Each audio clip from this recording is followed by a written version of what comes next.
So after watching the interview with Jeff Bezos, I felt that him and Bob Young had similar kind of mindsets when it comes to business ventures to take on. And what I mean by that is, I feel as though both guys didn't necessarily get their big break with something that they're necessarily passionate about, but they found something that was a great opportunity and that was had a good market and that other people were passionate about. And Bob spoke about how at first when he heard about open source software, he was kind of wondering why people were doing it for free. But then once he saw this big community that was interested in like a cult following of open source, he decided to take it on and now created what is known as Red Hat. And with Bezos, it's kind of similar as far as Amazon starting off as just an online bookstore, and now he realized kind of the market that he could take on more for online retail as a whole, and that broke out into Amazon and allowed him to invest into other things that he likes. So now that both had their sort of big break and are more comfortable and financially stable, now they can invest in sort of their passions. You see Bob getting into owning a football team and letting his wife have the needlepoint company. And then Bezos is similar in the fact that he really enjoys space, and now he's getting into that space exploration space that he's in a position to do so now. So I think they're similar in that aspect. And then also they're both able to pay attention to many different things at once, or change their attention from one thing to another very quickly. Like I said, Bob had the football team, Red Hat, Needlepoint, and a couple of the drone company that he's working with. So, and then Bezos, obviously, Amazon's in so many things now with Amazon Prime and their videos, the space exploration, Amazon retail, just to name a few things. Two things that I found, or a few things now, getting into more just Bezos and what I found interesting from him.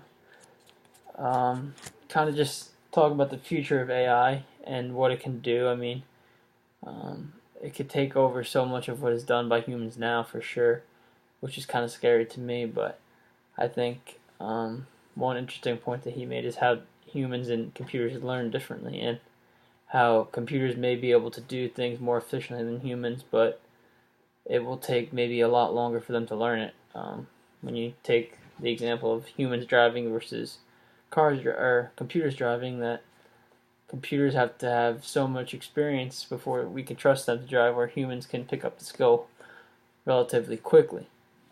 So I think AI isn't far off, but it takes a lot more testing and assurance before we can allow a computer to kind of make human decisions.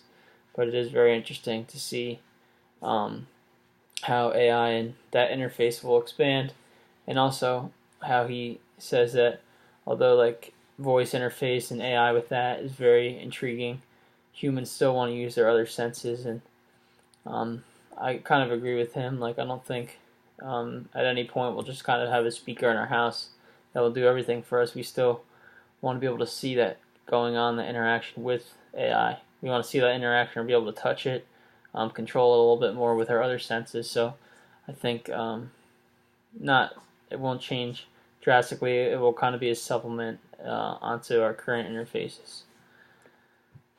Then I kind of, when he was asked about shipping and how Amazon kind of supplements postal and UPS and FedEx and that kind of stuff, you kind of see a parallel with big tech owners and them trying to walk the line between them trying to aid society and using their business interests. So he was kind of explaining how he's aiding the Postal Service or FedEx during peak times for them to be able to get their deliveries in at the right times and that sort of thing.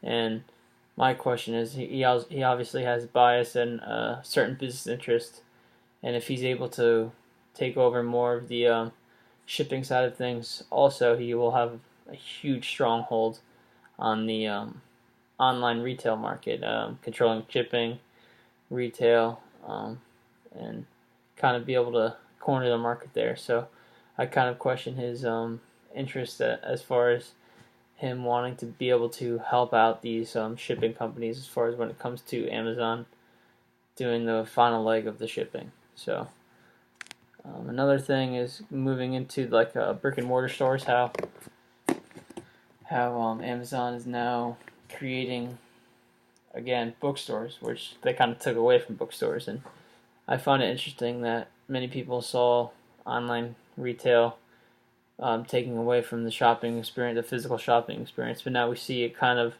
moving back towards aiding it, like the data they're collecting and the ad targeting that they're doing online can in a way aid the browsing experience in a physical location. As you go online, you kind of know what you're looking for. You're gonna go look for it, order it, and ship it to your house.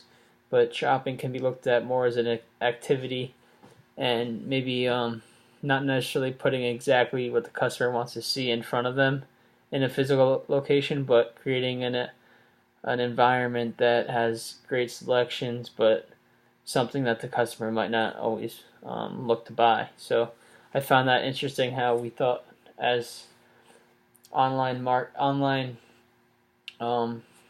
shopping took away from brick and mortar stores, now they could start to use that data to aid it back and putting the right kinds of things in front of consumers in the physical locations. And then lastly, kind of moving into the media side of it, with him purchasing the Washington Post, I think his main motive there is just protecting freedom of speech and the fact that media can criticize the government and criticize elected officials, and that's one thing I do agree with him on, is the fact that Trump shooting down these government officials or shooting down the Washington Post is a very scary thing, and the fact that he doesn't want the media to be able to criticize him, which makes America what it is. People having different ideas and kind of debating out which ideas are better, but with Trump trying to basically call every single big media source now fake news is dangerous to the state of the American democracy, and the fact that your voice can't be heard if it's not a voice that agrees with Trump. So that's another scary thing, and I think that's the reason that Bezos has taken on. He kind of avoided dancing around some of the questions, but it seems like that is the main reason why he got into, or why he bought the Post. And then lastly, I really liked his support for career choice. It's just a great way for people who might not have the opportunity to create some social mobility for them, getting to a high-paying job that's in demand that they may not be able to afford the education for prior to. So I think that's a great thing. And overall, I think Bezos is very sharp guy and really has a great way of seeing into the future and funding things that maybe other people don't believe in, but he does. So that's all I got.